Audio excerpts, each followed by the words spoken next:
Gracious God, thank you for the gift of theater, for laughter that lightens our hearts, and for stories that hold a mirror to our lives.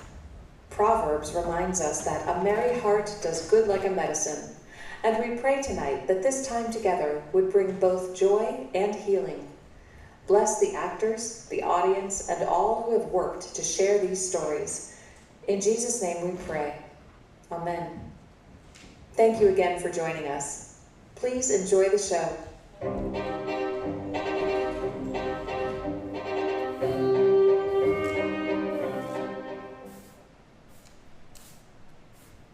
It isn't right, madam. You're just destroying yourself. The maid and the cook have gone off fruit picking. Every living being is rejoicing. Even the cat understands how to enjoy herself as she walks about the yard catching midges. Only you sit in this room all day as if this is a convent and don't take any pleasure.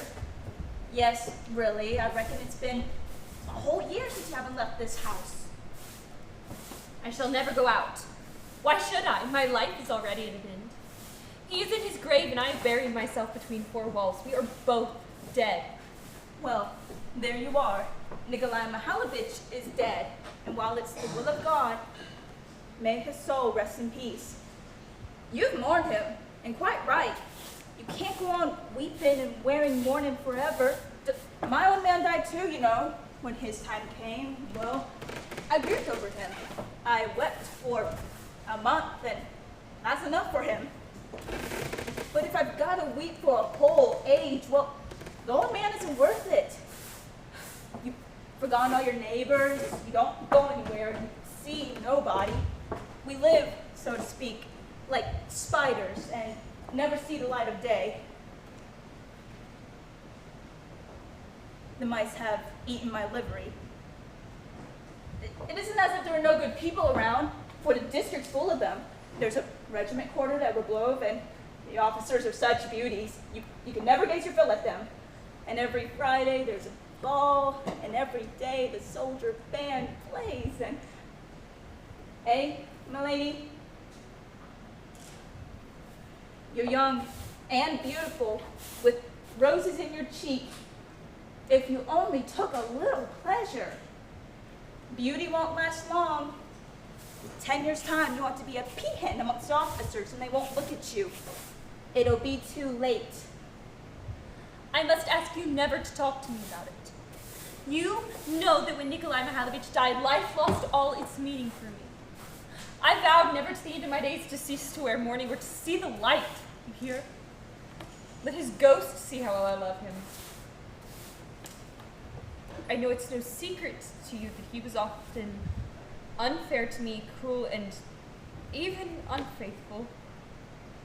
But I shall remain true till death and show him how I can love. There, beyond the grave, he will see me as I was before his death. Instead of talking like that, you ought to go have a walk in the garden. Or it's order Toby or Giant to be harnessed to go drive out to see some of the neighbors. It ought to be... Madam, dear madam, what is it? Bless you. He was so fond of Toby. He always used to ride on him to the Korchagins and Vlasovs. How well he could ride. What grace there was in his figure when he pulled at the reins with all his strength. Do you remember? Toby. Tell them to give him an extra feed of oats. Yes, madam. Who is that? Tell them I received no one. Yes, madam.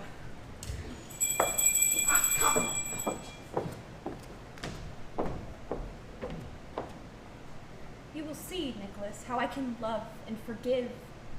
My love will die out with me, only when this poor heart will cease to beat. And aren't you ashamed? I am a good and virtuous little wife. I've locked myself in and will be true to you till death. And you? Aren't you ashamed, you bad child? You deceived me, had roused me, left me in Madam, there's someone... there's someone asking for you. He wants to see you. But didn't you tell him that since the death of my husband, I have stopped receiving? I did, but he says it's a very pressing affair. I do not receive. I told him so, but the devil curses himself in and pushes himself in. He's in the dining room now. Very well, ask him in. What manners? How these people annoy me. What does he want from me? Why should he disturb my peace? No, I see that I shall have to go into a convent after all. Yes, into a convent. You fool, you are too fond of talking. Ass!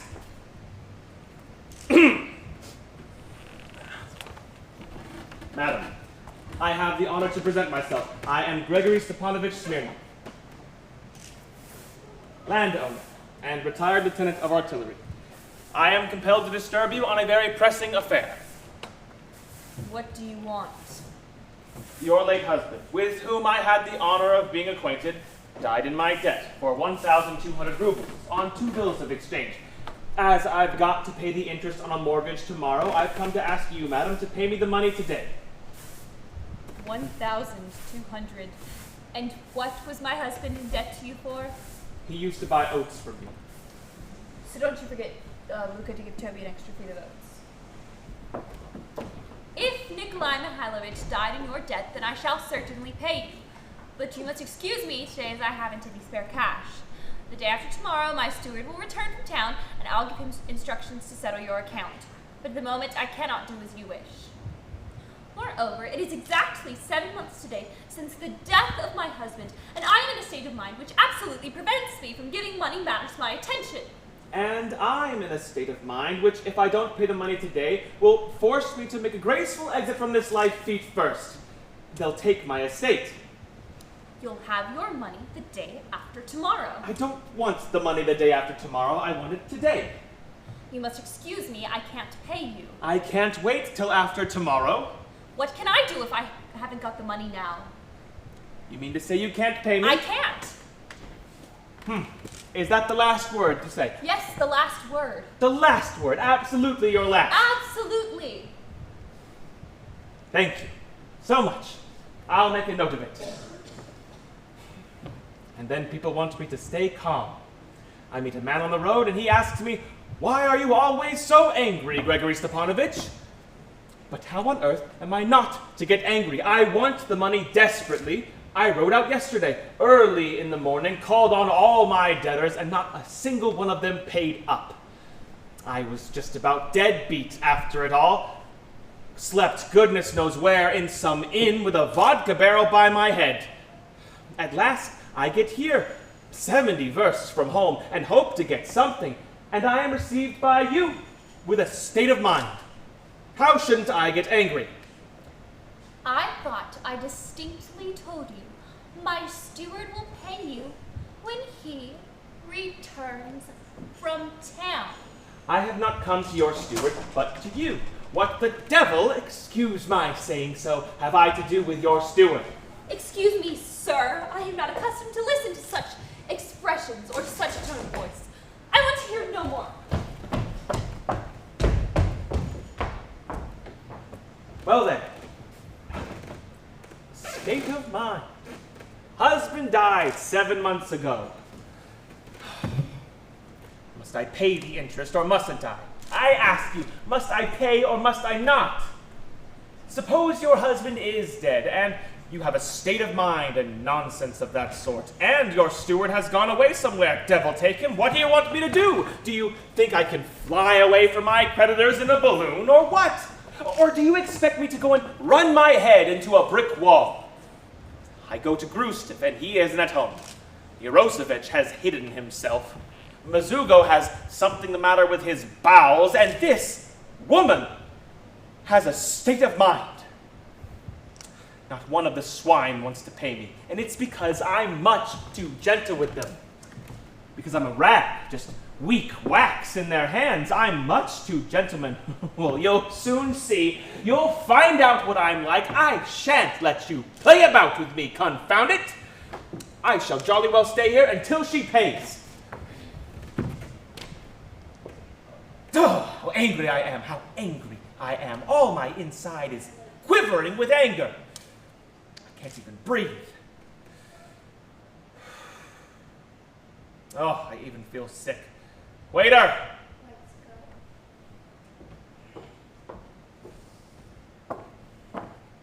What is it? Get me some kvass or water. What a way to reason. A man is in desperate need of his money, and she won't pay because, you see, she is too indisposed to attend to money matters. That's real silly feminine logic. It's why I never did like and don't like now to have to talk to women. I'd rather sit on a barrel of gunpowder than talk to a woman. It's quite chilly in here. And it's all on account of that little bit of fluff. I can't even look at one of these poetic creatures without breaking out into a cold sweat out of sheer anger. I can't look at them.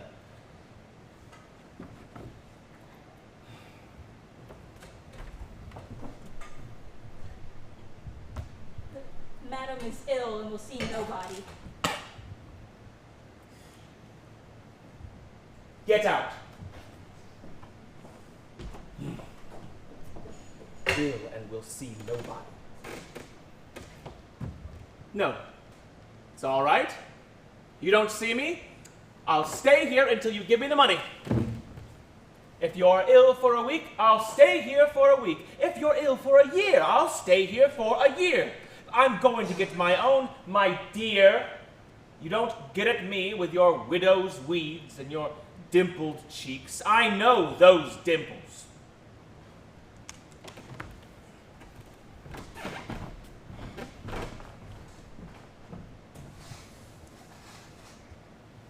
Simeon, take them out. We aren't going away at once. I'm staying here. Tell them in the stables to give the horses some oats. You fool, you've let the near horse's leg get tied up in the reins again. Never mind. I'll get at you. Never mind.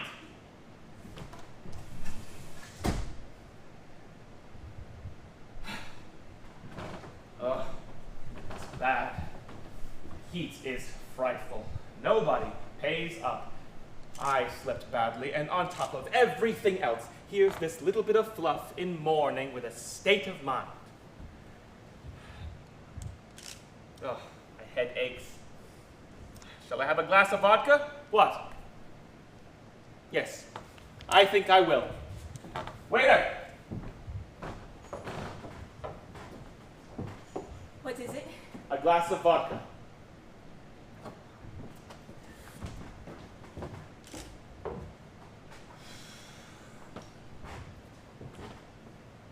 Ugh. I must say, I look well. Dust all over, boots dirty, unwashed, unkempt, straw on my waistcoat.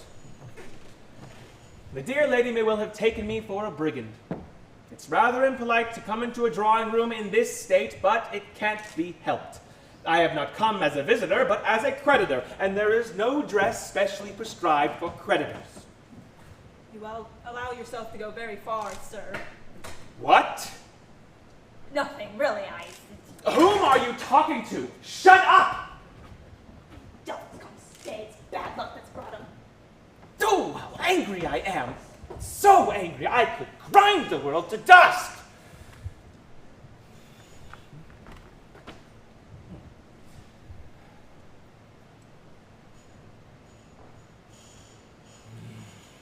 I even feel sick. Waiter!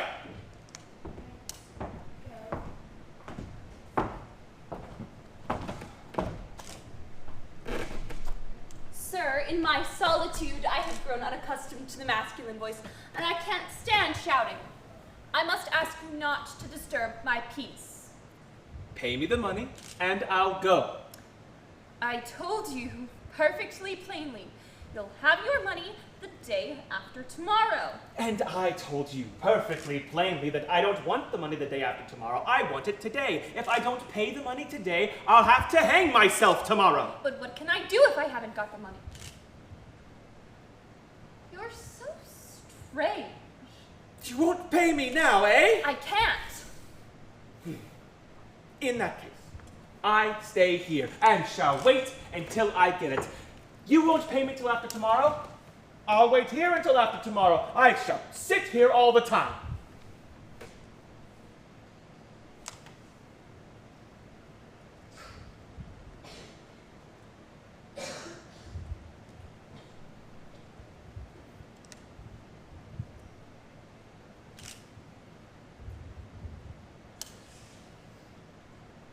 I ask you, have I got to pay the interest tomorrow or haven't I? Or do you think I'm doing this for some kind of joke? Please don't shout. This isn't a stable. I haven't asked you about the stables, but whether I got to pay the money tomorrow or not. You don't know how to behave before women. No, I know how to behave before women. No, you don't. You are a rude, ill-bred man. Decent people don't talk to a woman like that. What a business. How would you like me to speak to you then? In French or what? Madame, je vous prie, how happy I am that you don't pay me. I seem to have disturbed you. Such lovely weather today, and you look so well in mourning. That's silly and rude. Oh, silly and rude. I don't know how to behave before women. Madam, in my time, I've met more women than you've met sparrows. I fought 3 duels on account of women. I've refused 12 women, 9 have refused me. Yes, there was a time when I played the fool, scented myself, used honeyed words, wore jewelry, made beautiful bows.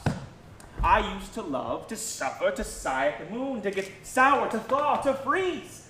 I used to love passionately, madly, every blessed way. Devil take me, I used to chatter on like a magpie about emancipation and wasted half my wealth on tender feelings, but now...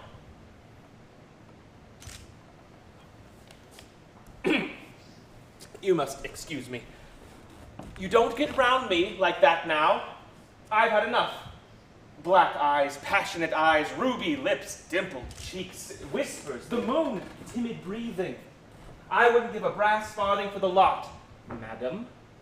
Present company always accepted. All women, great and little, are insincere, crooked, backbiters, envious, liars to the very marrow of their bone, vain, trivial, merciless, unreasonable. And as far as this is concerned, you must excuse my outspokenness. A sparrow can give 10 points to any philosopher in petticoats you'd like to name. You look at one of these poetic creatures, all muslin and ethereal, demigoddess, and you have a million transports of joy, and then you look into her soul and see a common crocodile. But the most disgusting thing of all is that this crocodile, for some reason or other, believes that its chef d'oeuvre, its privilege, its monopoly, is its tender feelings. Why, confound it, hang me on that nail, feet upwards if you like, but have you ever met a woman who can love anything except a lapdog? When she's in love, can she do anything but snivel and slobber while a man is suffering and making sacrifices? All her love expresses itself in her playing about with her scarf and trying to hook him more firmly by the nose. You have the misfortune to be a woman, and from yourself know what is the nature of woman. Tell me then truthfully, have you ever met a woman who is sincere, faithful, and constant? You haven't. Only freaks and old women are faithful and constant. You'll meet a cat with a horn or a white woodcock sooner than a constant woman. Then, according to you, who is faithful and constant in love? Is it the man? Yes, the man. The man. Men are faithful and constant in love. What an idea. What right have you to say all of that to me? Men are faithful and constant. Since we're talking about it, I'll tell you that out of all the men I knew and to know, the best was my late husband. I loved him passionately with all my being as only a young and imaginative woman can love. I gave him my youth, my happiness, my life, my fortune. I breathed in him. I worshipped him as if I were a heathen.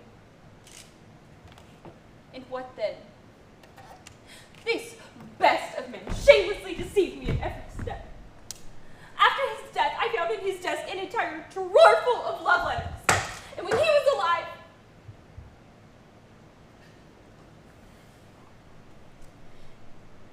it's an awful thing to remember.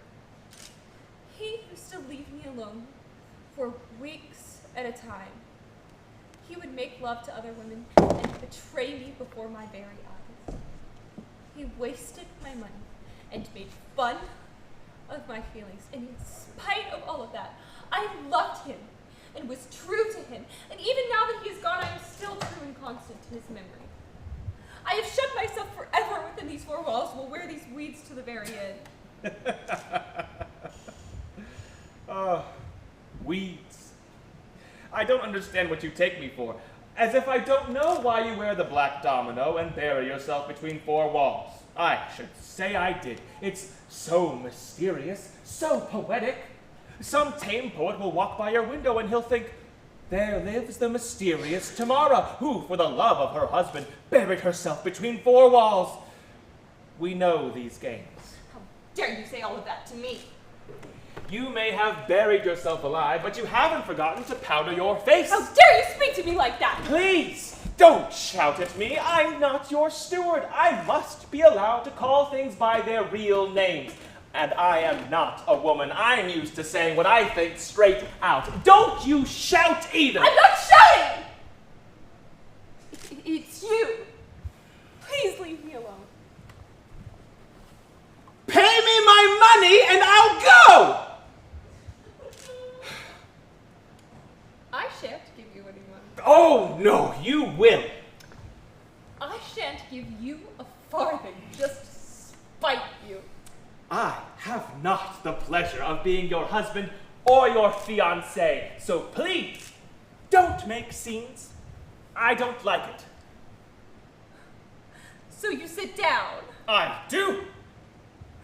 I ask you to go away. Give me my money. Oh, how angry I am, how angry I am. I don't want to talk to impudent scoundrels. Get out of this now. Aren't you going? No? No. No? No. Very well. Luca!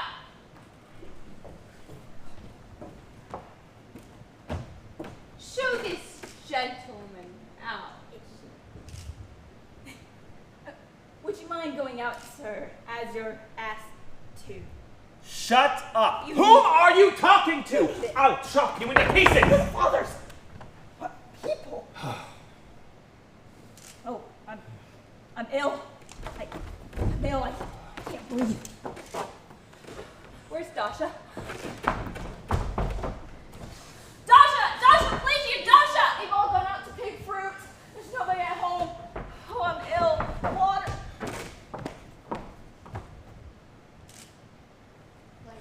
Get out of this now. Can't you be more polite?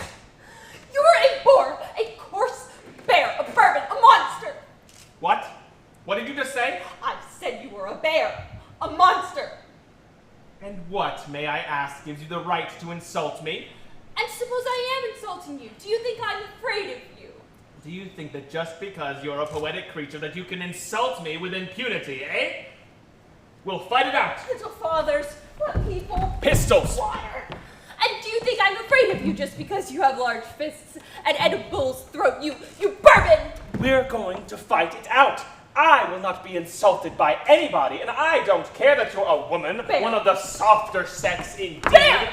It's about time we got rid of this prejudice Bear. that only men need pay for their insults. Devil take it, you want equality of rights? You can have it. We're going to fight it out. With pistols, very well. This very minute. This very minute. My husband had some pistols, I'll bring them here.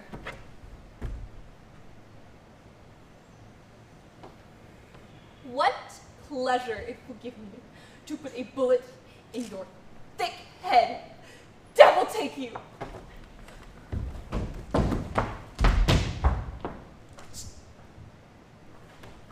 I'll bring her down like a chicken. I'm not a little puppy or a sentimental boy. I don't care about this softer sex. Gracious little father. Have pity on an old woman. You frightened her to death and now you want to shoot her? If she fights, then that's equality of rights, emancipation and all that. Here the sexes are equal. I'll shoot her on principle. But what a woman! Devil take you, how I'll put a bullet in your thick head, eh? How she reddened, how her cheeks shone. She accepted my challenge. My word, it's the first time in my life that I've seen anything like it. Go away, sir, and I'll always pray to God for you. She is a woman. A real woman. That's the sort I can understand. Not some sour-faced jelly bag, but fire, gunpowder, a rocket. I'm even sorry I have to kill her. Dear sir, do go away. I like her. I absolutely like her. Absolutely. Even though her cheeks are dimpled, I like her. I'm almost ready to let the debt go. I'm not angry any longer. Wonderful woman. Here are the pistols. But before we fight, you must show me how to fire. I've never held a gun in my hands before. Good Lord, have mercy and save her. Oh, I'll go find the coachman or the gardener. Why has this affliction come upon us now? You see, there are several sorts of pistols. There are Mortimer pistols, specially designed for duels. They fire a percussion cap. These are Smith & Wesson revolvers, triple action with extractors. These are excellent pistols. They can't cost less than 90 rubles the pair. Hold the revolver like this. Like this? Her eyes, what an inspiring woman. Yes, like this. Then cock the trigger and take aim like this. Hold your head back a little. Hold your arm out properly, like that. Then just press this thing with your finger and that's all. The great thing is to keep cool and aim steadily. Try not to jerk your arm. Very well. It's inconvenient to shoot your room. Let's go into the garden. Come along then. But I warn you, I'm going to fire into the air. That is the last straw. Why? Because it's my affair. Are you afraid? Yes. Oh. No, you don't get out of this one. You come with me. I shan't have any peace until I put a hole in your forehead. That forehead which I hate so much. Are you afraid? Yes, I am afraid. You lie. Why won't you fight? Because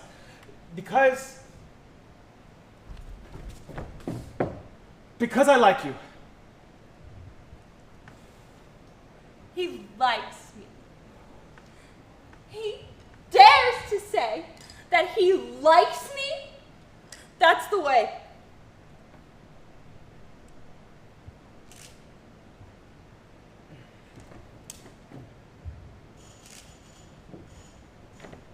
Listen. Are you still angry?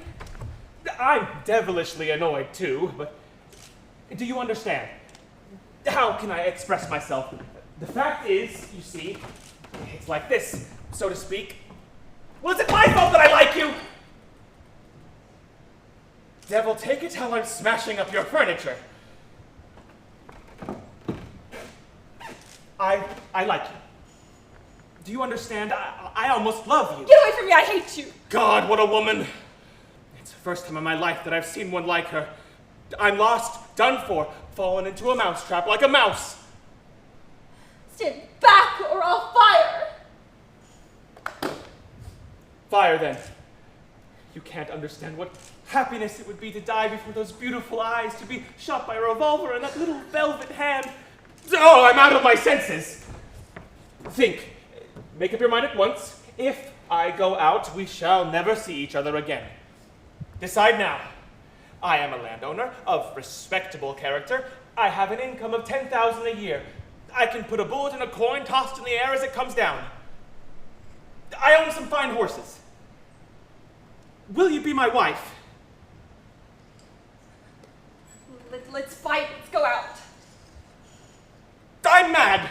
I understand nothing. Waiter, water. Let's go out and fight. I'm off my head. I'm in love, like a boy, like a fool. I love you.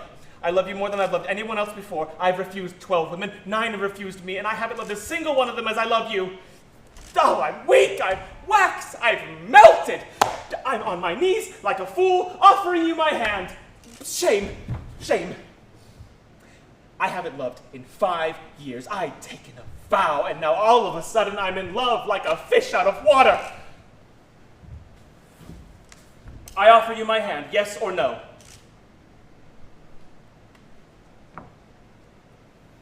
You won't have me?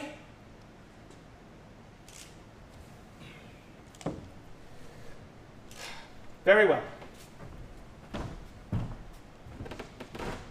Stop.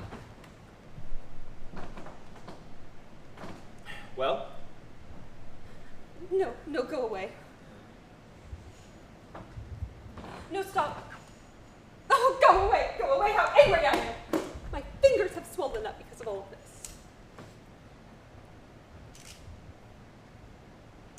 Well, aren't you going? Good night. Yes, go away. Oh, where are you going? Oh, no, don't come near me, I hate you. How angry I am with myself. I'm in love. Like a student. I've been on my knees. I love you. What do I want to be in love with you for? I've got interest to pay and to begin mowing, and here you. I shall never forgive myself for this. Get away from me. I hate you. Let's go. Bye. Little fathers. Oh. Luca, tell them out in the stable that Toby isn't to have any oats at all today.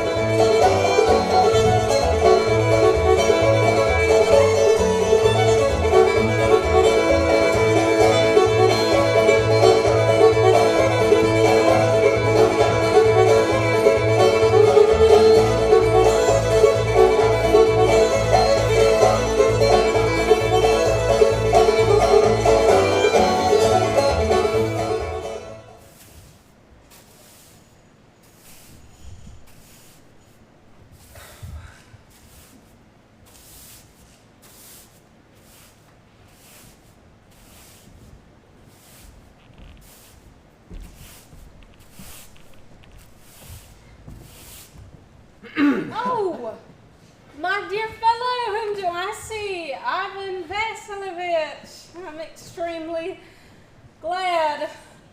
Oh, now this is a surprise, my darling. How are you? Thank you. And how might you be getting on? Oh, we just get along somehow, my angels, your prayers and so on. Oh, sit down, please do. Now, you know you shouldn't forget all about your neighbors, my darling.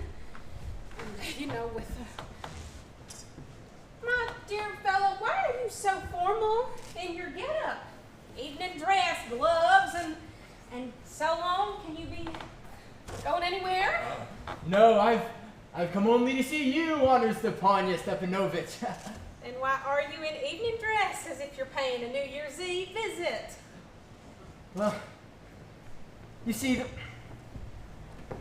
the fact is, I've come to trouble you with a request. Not once or twice now have I already had the privilege of applying to you for help, and you always have, so to speak. I do beg your pardon. I'm getting rather excited. I shall have some water. He's come to borrow money. Shan't give him any. What is it, my... You see, Honor Stepanovich, Stepanya Honorovich, in short, this is a request that only you can assist me with, although I don't deserve your assistance, nor do I have any right to expect you Oh, don't go round and round it, darling. Spit it out. Yes, one moment, yes, The fact is, I have come to ask the hand of your daughter, Natalia Stepanovna, in marriage. By Jove, I'm the best with it. Say it again, I didn't hear it all. I have the honor to ask the hand of your daughter, Natalia Stepanovna, in I'm marriage. so glad! Oh, yes, and all that sort of thing. Oh, I've been hoping for it for a long time. It's been my continual desire. Oh, and you know, I've always loved you, my angel, as if you were my own son. Oh, may God give you both his help and his love and so on, and I did so much hoping. What am I behaving in this chaotic way for him? Off my balance with joy. I'm absolutely off my balance. Oh, with all my soul, I'll go with call Natasha no less. Do excuse me, honored Stepania Stepanovich. Do you think I may count on her consent? Why, of course, my darling, and as if she won't consent, she's in love. Egad, she's like a lovesick cat and so on. Shan't be long. Yes. It is awfully cold. I'm trembling all over as if I've got some sort of examination before me. The great thing is I must have my mind made up. If I give myself time to think or to hesitate or to talk too much or even to look for an ideal or any sort of real love, then I'll never get married. It is awfully cold.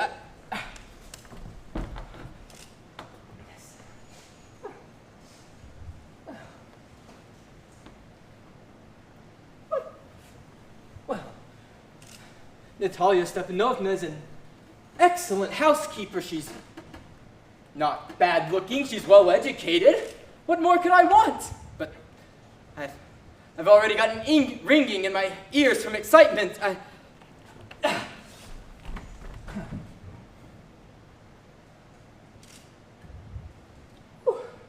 Of course, I can't afford not to get married. In the first place, I'm already 35, a rather critical age, so to speak. And in the second place, I really ought to lead a more quiet, normal sort of life. I always get intense palpitations. I'm easily excitable, and I'm always getting awfully upset. Just now, as I'm trembling all over, I feel a twitch in my right eyebrow.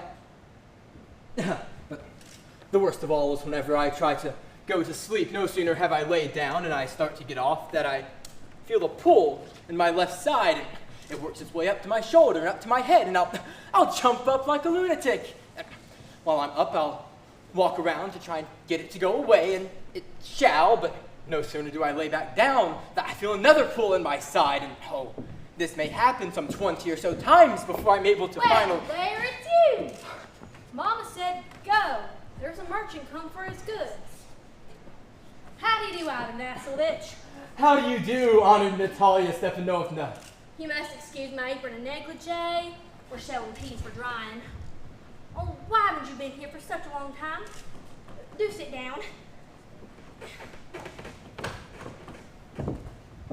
Won't you have some lunch? No, thank you. I've had some already. Then smoke. Here are the matches. The weather is perfectly splendid now, but yesterday it was so wet the mile mowers didn't do anything all day. How much hay have you stacked? Just think I felt greedy and had a whole field cut, but now I'm not at all pleased because I'm afraid my hay may rot. I ought to have waited a bit. But what's this? Why, you're in evening dress. Well, I never. Are you going to a ball or what, though? I must say you do look better. Tell me, why you got up like that? Well, you see, honored Natalia Stepanovna, I've made up my mind to ask you to hear me out. You will be surprised and perhaps even a little bit upset, but it is awfully cold. What's the matter? Well,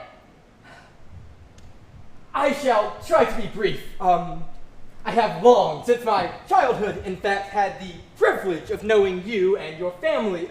My mother and her husband, from whom you know I did inherit my land after his passing, always had the deepest respect for your mother and, of course, your late father.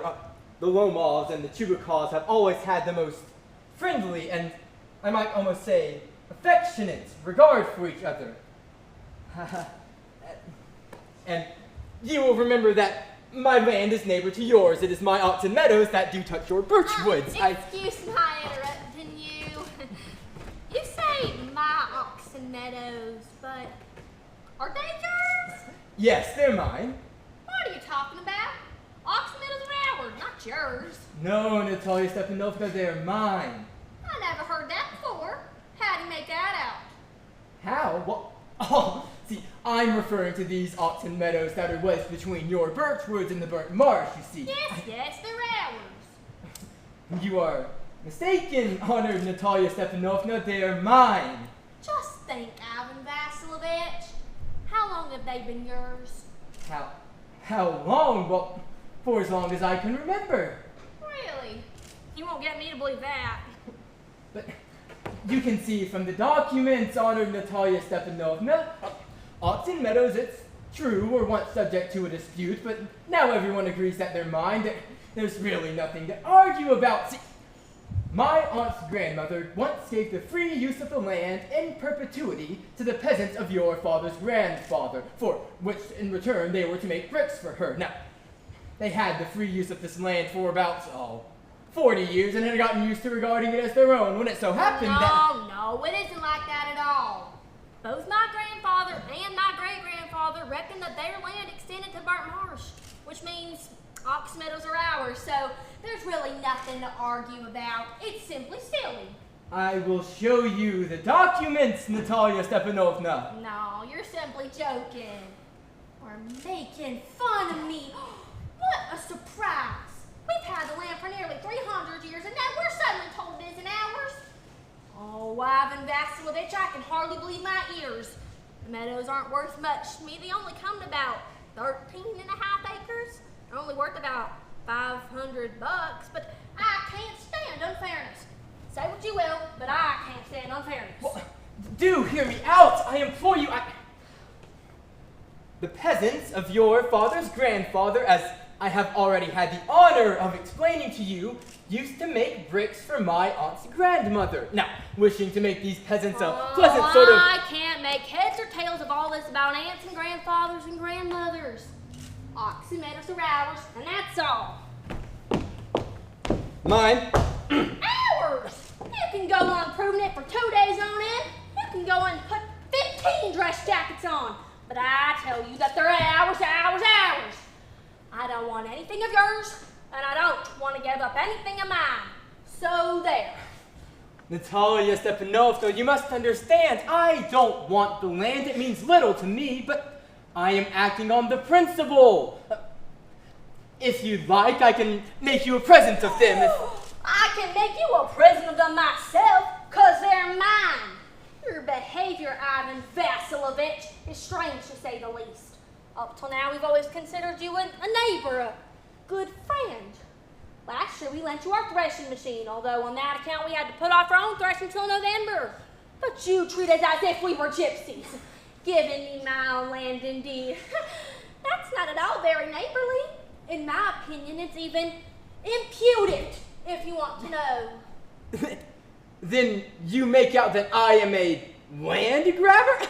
Madam, never in my life have I ever grabbed anyone else's land, and I shan't allow anyone to accuse me of having done so. Oxen meadows are mine.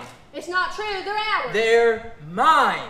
It's not true. I'll prove it. I'll send my mowers out there this very day. What?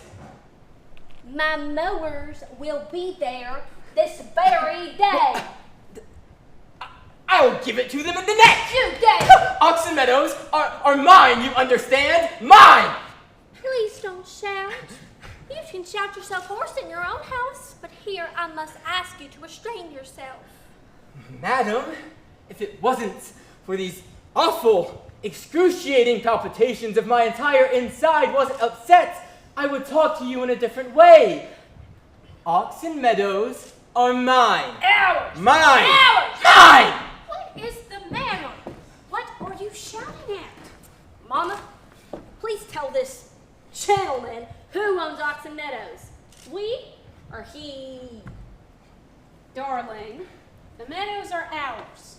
But, Stepanya Stepanovich, how can they be yours? Do be a reasonable woman.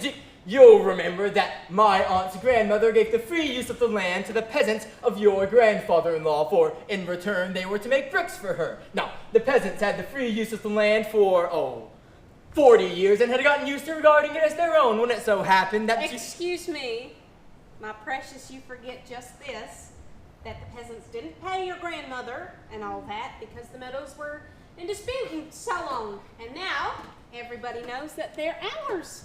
It means that you hadn't seen the plan. I will prove to you that they're mine. You won't prove it, my darling. I shall! Dear one, why yell like that? You won't prove anything just by yelling. I don't want anything of yours and don't intend to give up what I have. Why should I? And, you know, my beloved, if you propose to go on arguing about it, I'd much sooner give up the meadows to the peasants than to you. There. I don't understand. How have you the right to give away somebody else's property? You may take it that I know whether I have the right or not. Because, young man, I am not used to being spoken to in that tone of voice and so on. I, young man, am twice your age, and I expect you speak to me without agitate yourself and so on. No, you think I am a fool and you want to have me on. First you call my land yours and you want me to talk to you calmly and politely? That's not very neighborly, Stepanya Stepanovich. As a matter of fact, you are not a neighbor. You are a grabber.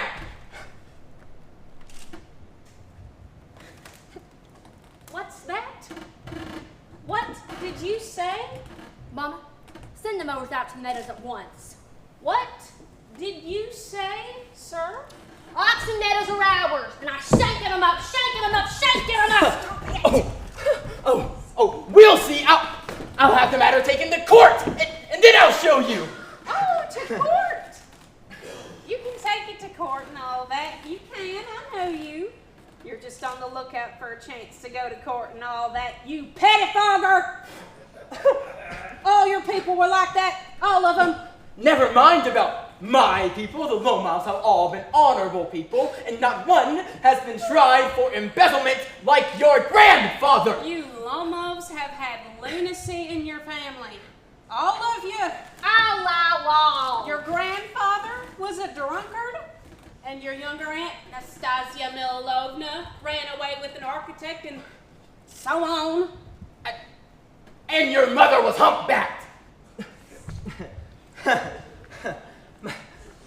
My foot has fallen asleep. You see, my heart. I will have some water. And your father was a guzzling gambler. And there aren't many backbiters to equal your aunt. Well, you're an intruder. And everyone knows that before the last election, you bribed.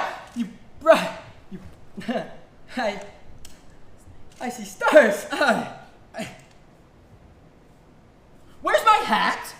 No, it's low. It's dishonest. It's mean. And you're just a malicious, double-faced intriguer. Yes. There's my hat, of course. Which way? Where's the door? Yes, there, of course. Oh, my foot has gone quite numb. I think I'm dying. And don't you set foot in my house again. Take it to court. We'll see. Devil take him. What a rascal. What trust can one have in one's neighbors after that? The villain. The scarecrow. The monster. First he takes our land and then he has the impudence to abuse us. And that blind hen. Yes, that turnip ghost has the confounded cheek to come here and make a proposal.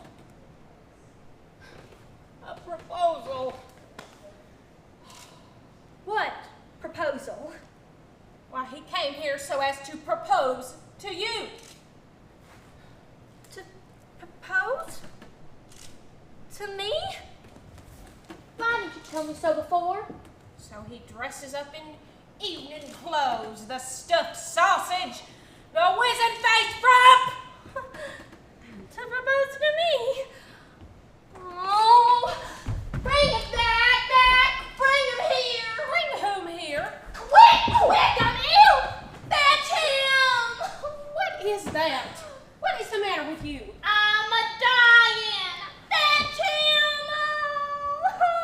Oh, unhappy woman that I am. I'll shoot myself. I'll hang myself. We've done for her. Fetch him! All right. Don't yell. Oh, what have they done to me? Fetch him back! Fetch him! He's coming. It's so old. Take him. You talk to him yourself. I don't want. Fetch him! He's coming, I tell you. Oh, what a burden, Lord, to be the mother of a grown-up daughter. I'll cut my throat, I will indeed. We cursed him, abused him, drove him out, and it's all you. You. No, it was you! I tell you, it's not my fault. Now you talk to him yourself.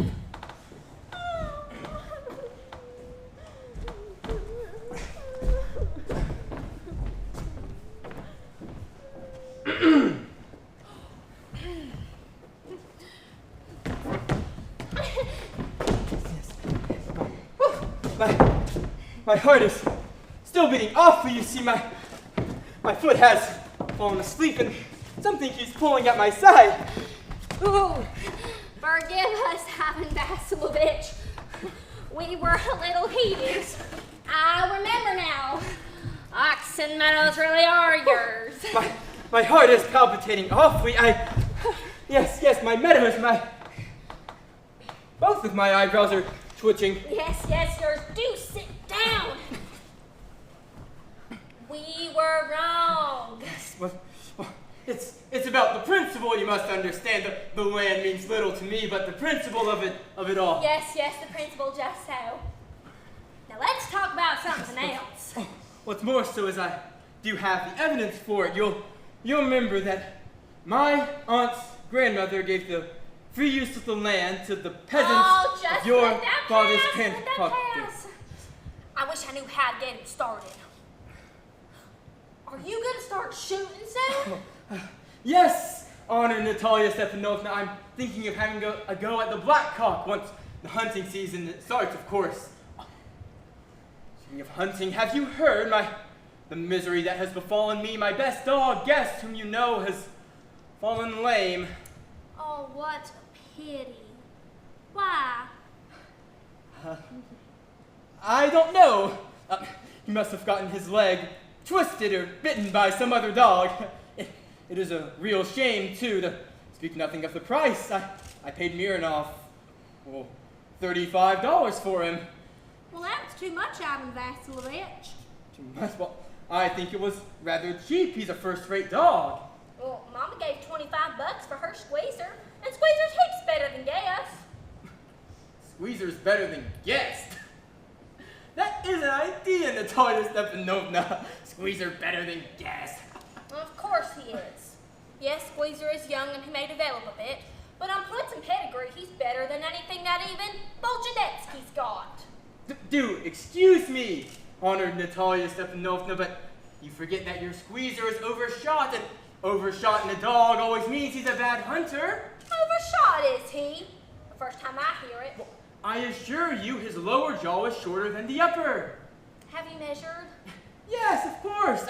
He's all right at following, of course, but if you want him to get hold of anything... In the first place, our Squeezer is a thoroughbred animal, the son of harness and chisels. While there's no getting at the pedigree of your silly dog, he's as old and ugly as a worn-out cab horse. He is old, yes, but I wouldn't take 5 Squeezers for him. How could you? Guess is a dog, and as for Squeezer, it's too funny to argue. Anyone you like has a dog as good as Squeezer. You can find one under any bush almost. Really, $10 would be a nice price to pay for something like him. Oh, there was some demon of contradiction in you today, Ivan Vasilovich. First you pretended the meadows are yours, now the guess is better than Squeezer. I don't like people who can't say what they mean, because you know perfectly well that Squeezer is 100 times better than guess. I don't know why you want to say it isn't. I know, honored Natalia Stepanovna, that you think me either blind or a fool. Surely you realize that your Squeezer is overshot. It's not true. I assure you he is. It's not true! Why shout, madam? Why talk rot? It's awful. Each time your guess is shot and you compare him to Squeezer. Do excuse me, madam. I cannot continue this conversation. My heart is beating awfully. I've heard it said that the hunters who argue the most are the ones who know the least. Madam, please be silent. My heart is going to burst. Just shut up! I shan't shut up until you acknowledge that Squeezer's 100 times better than guess. 100 times worse. But be hanged to your Squeezer. His head and eyes, shoulder. There's no need to hang your silly guess. He's half dead already. Madam, please shut up. My heart is bursting to pieces. I shan't shut up. What is the matter now? Mama, which is the better dog? His guess or our Squeezer? Excuse me, honored Stepania Stepanovich. I do implore you to just tell me one thing. Is your Squeezer overshot or not? Yes or no? And suppose he is. What does it matter? He's the best dog in the district for all that and so on. Well, surely you can admit that my guess is better now. I really... Don't excite yourself, my precious one. Allow me. Your guest certainly has his good points. He's purebred, firm on his feet, has well-sprung ribs. But, my dear man, if you want to know the truth, that dog has 2 defects. He's old and he's short in the muzzle. Do excuse me, my heart is... No, one moment.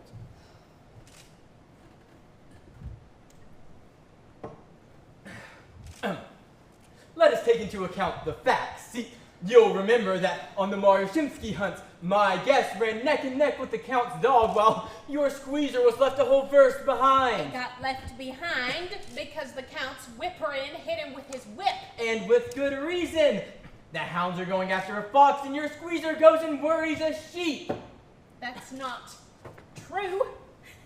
My dear fellow, I am very liable to lose my temper. And so because of that, let's stop arguing. You started because everybody is always jealous of everybody else's dogs. Yes, we're all like that. You two, sir, aren't blameless. You no sooner notice that some dog is better than your guess than you begin with this, that, and the other, and so on. I remember everything. I remember too. I remember too. What do you remember? Remember that my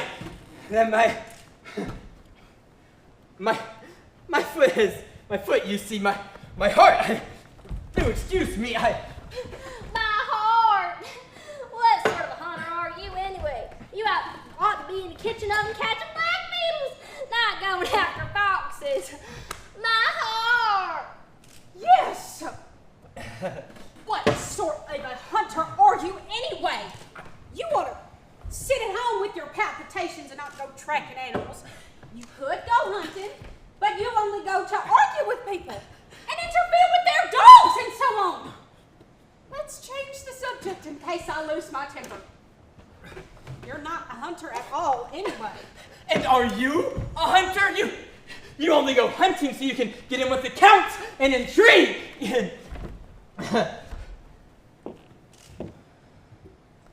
You are an intriguer! Oh, an intriguer. Shut up, Intriguer? boy! Pup! Old rat, you Jesuit! Shut up, or I'll shoot you like a partridge, you fool! Everyone knows that my heart, your late husband used to beat you!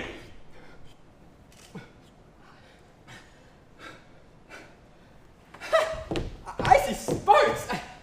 Oh, my temples! Oh, I fall! And you're under the slipper of your housekeeper! There!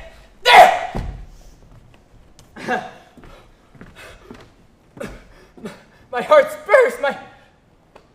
My shoulder's fallen off! Where is my shoulder? I die!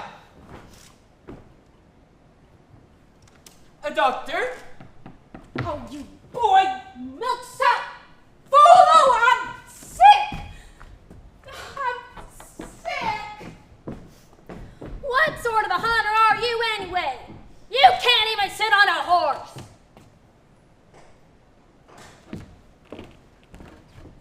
Mama? What's the matter with him? Oh, Mama, look, Mama! Ivan Vasilovich! He's dead! Oh, I'm sick! I can't breathe! He's dead! Oh, Ivan Vasilovich? Ivan Vasilovich? Oh, what have you done to me? Oh, he's dead! Dead! Doctor! Oh, Doctor! What is it? What is the matter? He's dead! Who's dead? Oh, my word. He is. Oh, we need water. We need a doctor. I'll drink some of this. I know he won't breathe. That means he is dead and so on. Oh, I'm the most unhappy of women. Why haven't I put a bullet into my brain? Why haven't I cut my throat yet? What am I waiting for? Give me a knife. Give me a pistol. Give me some. Oh, he's coming round.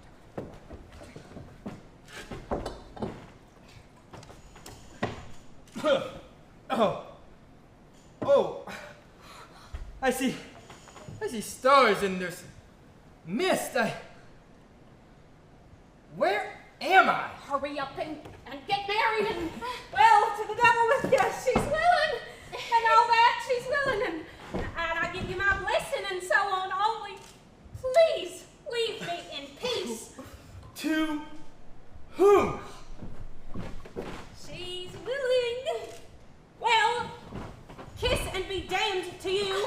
He's alive! Yes, I'm willing. Kiss each other.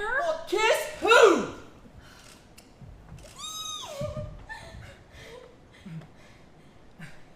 That's very nice too. Yes, I'm sorry. What is it all about? Oh yes, I understand. Oh dearest Natalia, I'm very happy.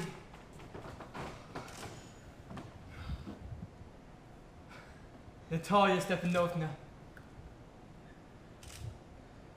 my foot's asleep. Oh, I'm happy too. What a weight off my shoulders. Of course, now you will admit that Guess is worse than Squeezer. Better. Worse. Well, that's a way to start your family bliss. Have some champagne. Darling, he is better. Worse. How can he be worse if he follows my animals? He has a properly sized muzzle. He can keep up with everything else.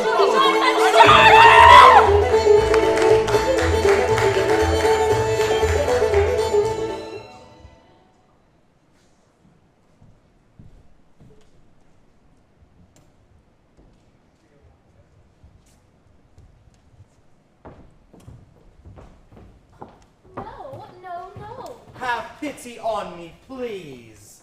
No, no, no. Will you please stop talking? You're driving me crazy. Why don't you try dancing instead? No, I will not take a spin on the dance floor. Who do you think I am, Spinoza? I'm an upright individual, a pillar of propriety. I derive no pleasure from idle amusements. And this is not about dancing. I mean, really, Mammon, forgive me. But some things you do have me mystified. Your daughter's dowry, for example. In addition to the customary household items, you promised me 2 lottery tickets. Where are they, I'd like to know? I've got a headache. Must be the weather. There's a thaw coming on. Don't try to change the subject. Today I found out you pawned those tickets. Excuse me, Mammon, but that's simply dishonest. And I say this without an ounce of self-interest. I don't need your tickets, really, I don't. It's the principle of the thing, and I will not be made a fool of. I've made your daughter very happy today, and if you don't give me those tickets back today, I'll eat her for breakfast. That's what I'll do. I'm a man of my word. 1, 2, 3, 4. As part of our prenuptial agreement, you promised to invite a general to supper too. So where is he, I'd like to know? It's not my fault, dear. Andrei Andreevich. Last night she came and promised to bring a genuine general. She probably couldn't find one, or else she would have brought him. What do you think we are anyway? Sheep? There is nothing we wouldn't do for our beloved daughter. She wants a general, she gets a general. And another thing, everyone, including you, Mammon, knows that this telephone clerk, Mr. Yacht, was making advances to the thing before I proposed to her. Why did you have to invite him? Didn't you know it would be awkward for me? Oh, please. What's your name again? Epimenon Maximich. You haven't been married 24 hours, and already you're torturing Dashenka and me to death with your talking. What will it be like a year from now? You're a bore. Really, you are a bore. Oh, so you're not hearing the truth out loud, is that it? I knew it.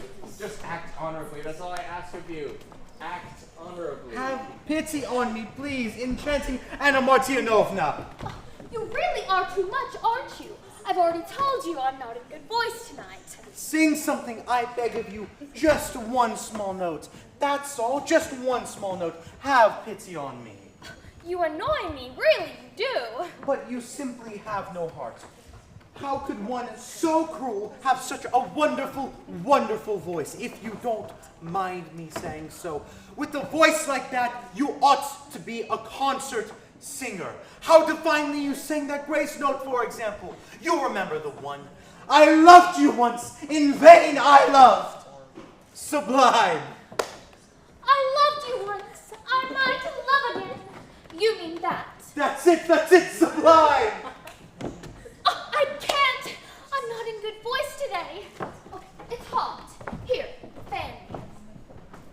Epimenon Maximich, why so melancholy?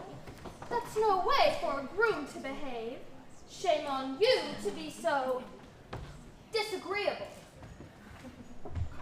What's bothering you anyway? Marriage is a serious step. One must think it over carefully, thoroughly.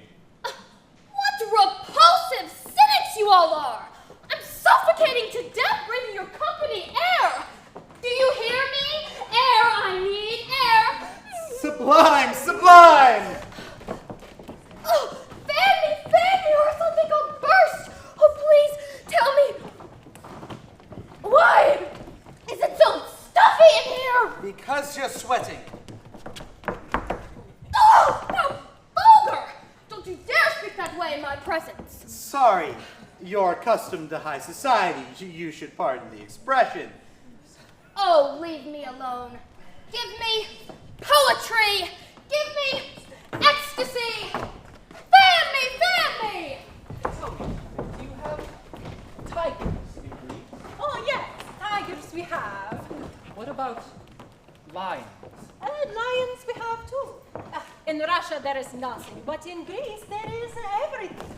And in Greece there is my father and my uncles and all of my brothers. But here there is nothing. What about whales? Are there any whales in Greece? Well, there is everything in Greece. Why are we standing around nibbling and drinking when we should be sitting down to supper? And don't go sticking your fork in the lobsters! They're reserved for the general. Do you have any lobsters in Greece? Yes, we have everything in Greece. What about civil servants? How exotic Greece must be. There's probably a lot of graft and corruption. The Greeks are just like the Armenians. They can't sell you a sponge or a goldfish without trying to bargain you down. Of course. Time to sit down for supper. It's already past 11 o'clock. All right. If you want us to sit, we'll sit. Ladies and gentlemen, I most humbly beseech you. Please. Supper time. Come on, you young people. Come one and all, dear guests, please be seated. Give me poetry! He sought the ocean's mighty roll to calm the storm within his soul. Give me the storm! A magnificent woman. I am in love. I am head over heels in love. To the bride and bridegroom. Make it sweet. Make it sweet.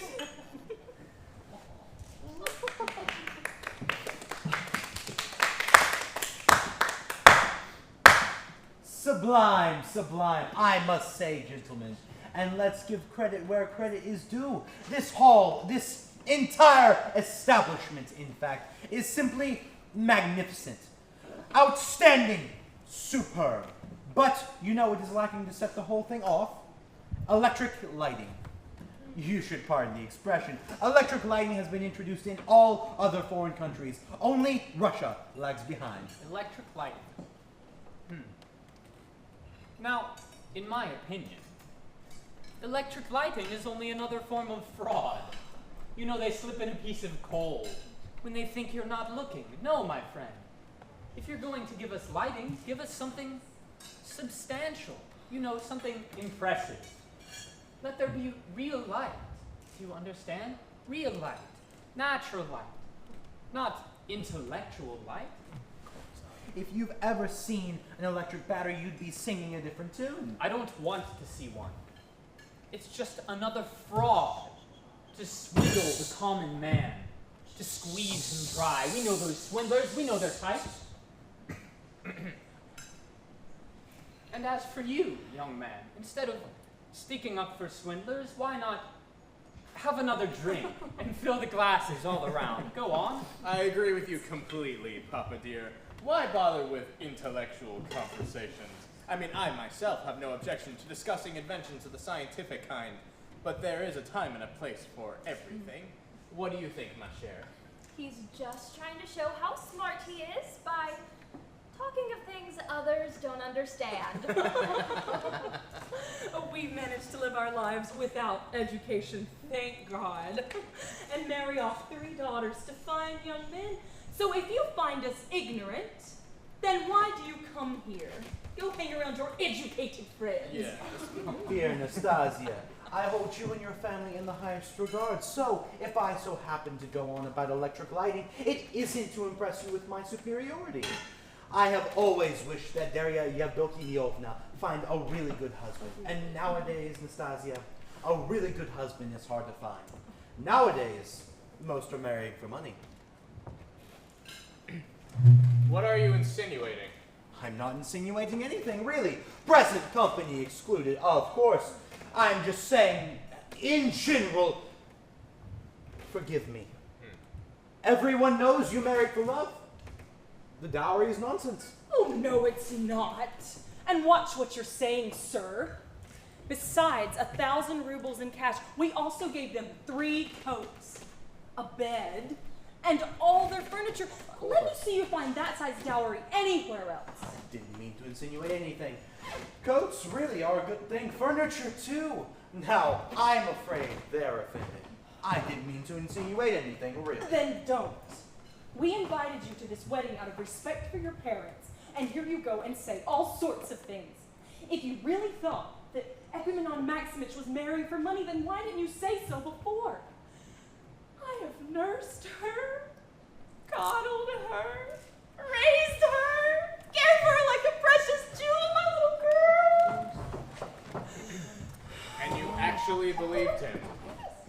most humbly thank you. I'm much obliged. As for you, Mr. Yacht, you may be a friend of mine, but I will not permit you to behave like this in other people's houses. Will you kindly get out of here? Well, what did you say? If only you were a true gentleman, like me. I repeat, get out. I didn't mean to insinuate anything, really. I don't understand what the problem is. All right. I'm leaving. Only first pay me back the 5 rubles you borrowed from me last year to buy that piqué waistcoat. You should pardon the expression. I'll have one more drink and then I'll go. Only first pay me back what you owe me. Beloved guests, I'm eternally grateful to you that you're here, that you've come, that you haven't snubbed us. And don't think I've invited you here under false pretenses, not at all. I've invited you here out of feeling, out of generosity. You're good people, and you can't do enough for good people. I humbly thank you. Mama, why are you crying? I'm so happy! Madame Anna said that you're leaving her, but I've advised her to remember our little talk. Don't cry, Nastasia. Just think. What are human tears anyway? Psychological dysfunction, that's all.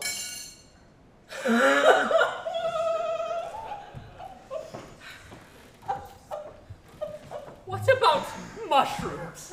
Do you have mushrooms in Greece? It's mushrooms. It's everything in Greece. I'll bet you don't have white mushrooms, though. Well, is it white mushrooms too? It's Karlapi Spiridonich, it's your turn to make a speech. Ladies and gentlemen, please. Speech. It's your turn. Oh, no, you don't. It's your turn. Get up here.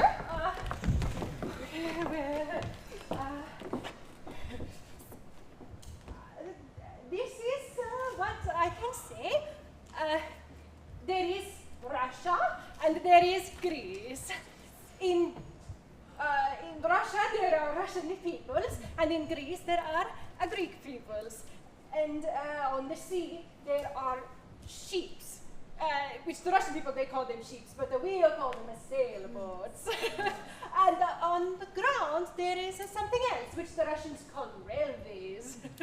I understand this well. And this is what else? There is Russia, and there is Greek, and there's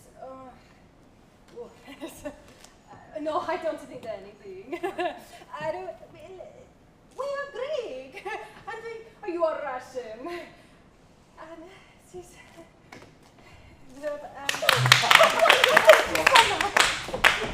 Wait, ladies and gentlemen, wait a minute. Nastasia, please come here for a moment. Listen, the general is coming. I finally got a hold of one. I'm exhausted. He's the real thing, too. A true blue general. Old, 80, probably even 90. Well, when is he coming? Any minute. You'll be thanking me for the rest of your life. He's better than a general. He's almost a Napoleon. And we're not talking infantry here. Ooh, we're talking Navy.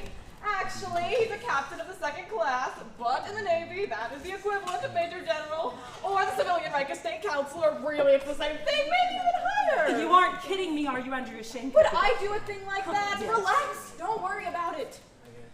We don't want to throw away our money for Don't nothing. worry about Andrushenko, it. this is another one. So I say to him, Your Excellency, I say to him, you've forgotten us. Shame on you, Your Excellency. Shame on you to have forgotten old friends. Nastasia, I say to him, she's very annoyed with you. And he says to me, but really, my friend, how can I go if I don't know the bridegroom? Come, Your Excellency, I say to him, the bridegroom is an excellent fellow. He's a heart of gold, pure gold, works as an appraiser at a pawn shop. Now, don't go thinking, Your Excellency, that he's a no-good, or even some sort of shady character or anything like that. Nowadays, even respectable ladies work at pawn shops. So, he slaps me on the shoulder. We smoke a couple of Havana cigars together, and now he's coming Wait, ladies and gentlemen, don't eat yet. And when is he coming? Any minute. When I left him, he was putting his galoshes on. Just wait, don't eat yet. You better tell him to play a march. And musicians, a march. Everything ready for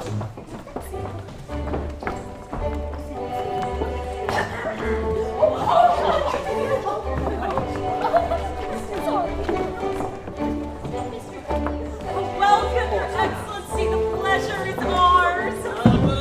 Delighted. We're not celebrities, Your Excellency. We're not society. We're simple people. But don't think that means we're trying to pull the wool over anyone's eyes here or anything of that sort. No, there's nothing we wouldn't do for nice people.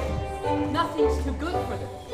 So please, welcome. Make yourself at home. Simply delighted, yes. Allow me to make the introductions, Your Excellency. The bridegroom, Epaminondas Maximovich Aplamov, and his newborn. That is to say, his newly wedded wife. Your Excellency. Ivan Mikhailovich Yacht, telegraph clerk. A foreign gentlewoman of Greek extraction in the confectionery trade, Colonel Pispidonovich Steinbach. And so on, and so on. Forget the rest of them. Sit down, Your Excellency. Oh, Your Excellency. Simply delighted. My friend, please, I must have a word with my friend Andriusha. Forgive me. My friend, I am somewhat confused. Why are you calling me Your Excellency? I am not a general. No, indeed, I am a captain of the second rank.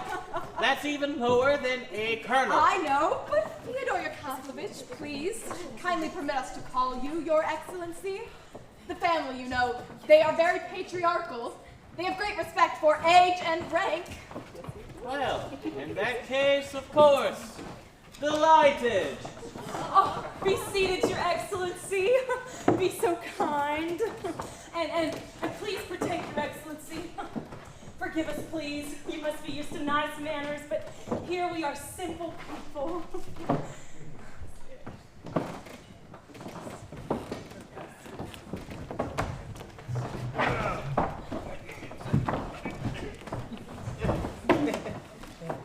How's that?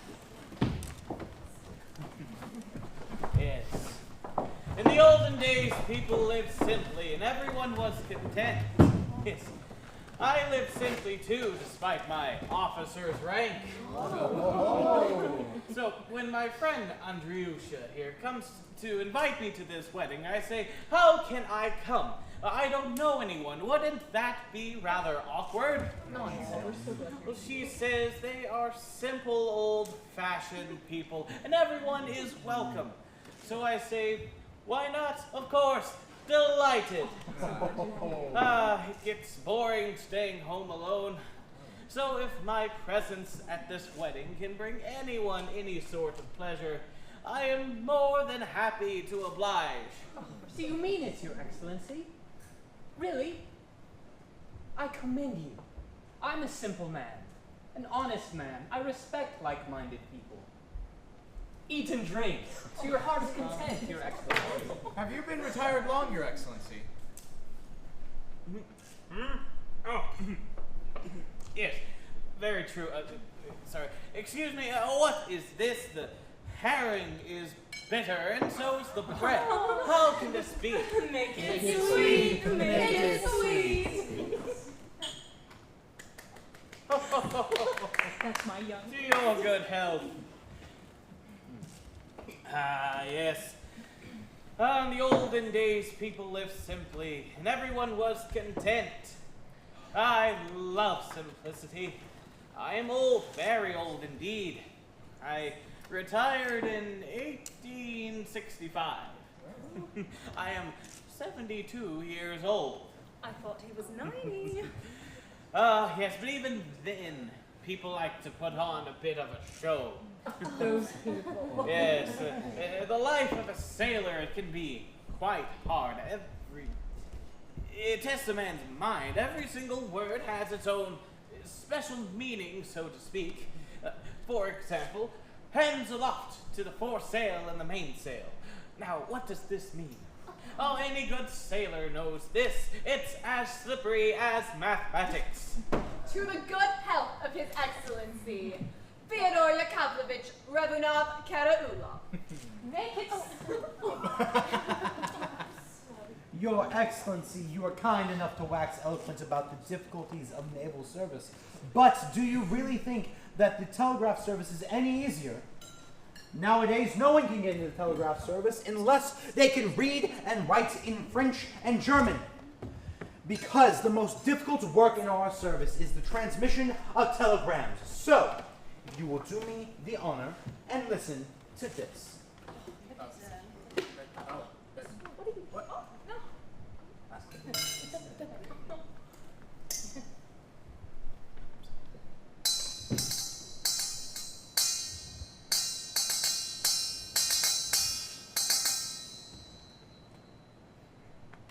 What does that mean?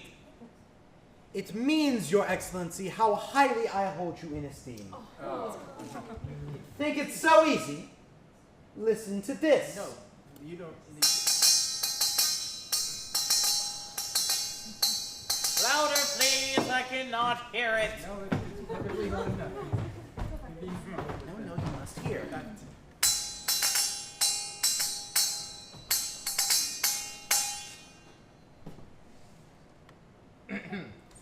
It means, Your Excellency, Madam, how happy I am to hold you in my arms. Madam? What madam are you talking about? Not me. I see, I see. Now, as I was saying, suppose you're running free and you have to set your topgallants and royals. You order upper yardmen to the topgallants and royals. Yes, and as they're setting the sails on the yards, you have to stand by your royal topgallant sheets, your halyards, and your braces on deck. Yes, sir. We have plenty of commands. Yes. Pull in the topgallant and royal top sheets. Isn't that a good one? But what does it mean? What sense does this make? Well, that's easy. You see, they pull in the topgallant and royal top sheets all at once. Meanwhile, they square off the sheets and the halyards as they're hoisting. And at the same time, they pay out a little on the braces as the occasion demands. So in the end, when the sheets are brought home and the halyards run right up, they pull in the topgallant and royal braces, and the yards are lined up according to the direction of the wind. Fyodor Yakovlevich, our host kindly asked that you talk about something else. The other guests don't know what you're talking about, and it's very boring for them. Bored? Who's bored? Young man. Now, suppose your boat is close hauled under full sail on the starboard tack, and you have to jibe. What order do you give? Well, I'll tell you what order you give. You call all hands on deck, and you shout, "Take your, prepare to jibe." Fyodor Yakovlevich, enough! Please eat! And as soon as they all run up on deck, you shout, "Take your places, jibe ho!" Oh, what a life! You give the command and you watch your sailors run around like lightning laying out your topgallants and braces, and you simply cannot bear it anymore. You must cry out to the top of your lungs, "Well done, lads!" General, we're ignorant people. We don't understand any of this. So what's the use? Why don't you tell us about your adventures No, in actually, the I've world? already eaten a goose, you said? Lobster. Oh, thank you. Ah, yes, the good old days. I remember them well, young man. You sail along the sea without a care in the world. And remember the joys of tacking. What sailor doesn't thrill at the memory of that maneuver? Oh, you only need to hear the command, all hands on deck, ready about, and it's like a bolt of electricity running through them all, from the commander to the lowliest of sailor. Every heart beats faster. Oh, heavens, this is boring! Eh? Boring! Oh, please! Oh, thank you, I've already eaten. Everything is ready. All eyes are on the first lieutenant. Man the starboard fore and the main braces, and the port mizzen top braces, and counter brace on the port side. Yes, everything. It happens in a flash. Let fly the head and foresheets heartily. The ship has come up into the wind, and the sails begin to shake. You hear the first lieutenant shout, "Look lively on those braces!"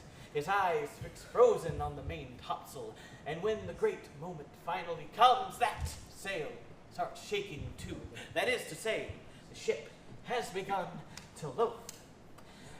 And you hear the thunderous command, "Let go the main top bowline, haul aft the braces," and it's like the fall of the Tower of Babel. Everything's flying and crashing and cracking, and it all goes off without a hitch.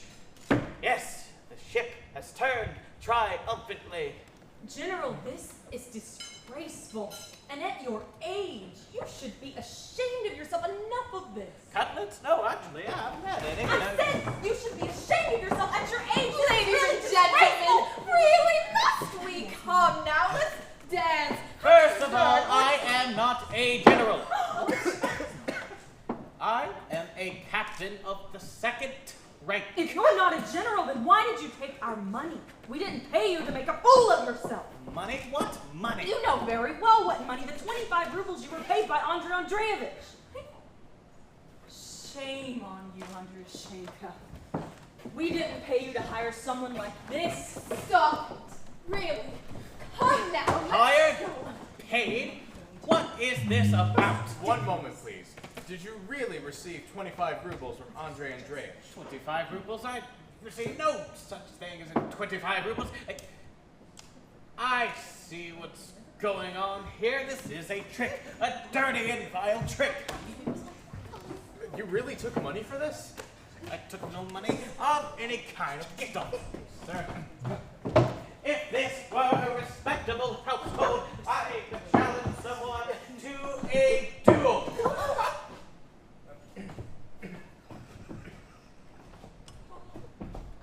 But what can I do here? Where's the door? What? Andrushenka, where are the 25 rubles? Where are the 25 rubles? Everyone is celebrating, and you're talking What did you do? to the good health of the happy Did you spend it on something?